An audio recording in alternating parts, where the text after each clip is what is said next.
క్రైస్తవ సంఘం మనకు నేర్పే సంస్కారం ఏంటంటే, సంస్కారవంతుడైన యేసయ్య యాకోబు బావి దగ్గర సమరయ స్త్రీ కనపడితే సమరయ స్త్రీని ఏమన్నాడు? ఈవిడే వేశ్యతనం చేసింది, చెడ్డ స్త్రీ అని అందరూ రాళ్ళు పట్టుకొని కొట్టి తరిమి చంపాలని అందరూ ప్రయత్నం చేస్తూ ఉంటే ఆ వేశ్యను పట్టుకొని ఏమన్నాడు? అమ్మా, ఇక మీదట పాపం చేయకు. నీ యేసయ్య ఎంత గొప్ప సంస్కారవంతుడో తెలుసా?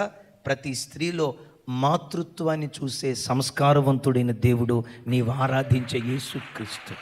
ఈవిడ నా ఉంపుడు గత్తె, ఆవిడ నా గోపిక, ఈవిడ నా భార్య అని వెకిలిగా చూసే వెకిలి దేవుడు కాదు ఈ దేవుడు. ఈ దేవుడు ఎవరంటే సంస్కారవంతుడైన దేవుడు. ఓ పురుషులారా, ఒక పరస్త్రీ నీకు కనపడితే నీ భార్య తప్ప, ఆ స్త్రీలో నీ తల్లిని చూసుకో, నీ చెల్లిని చూసుకో, నీ అక్కను చూసుకో, నీ అన్న భార్య, నీ వదినను చూసుకో. అన్నిటికంటే విశేషంగా మాతృత్వాన్ని ఆ స్త్రీలో నువ్వు చూచుదువుగాక.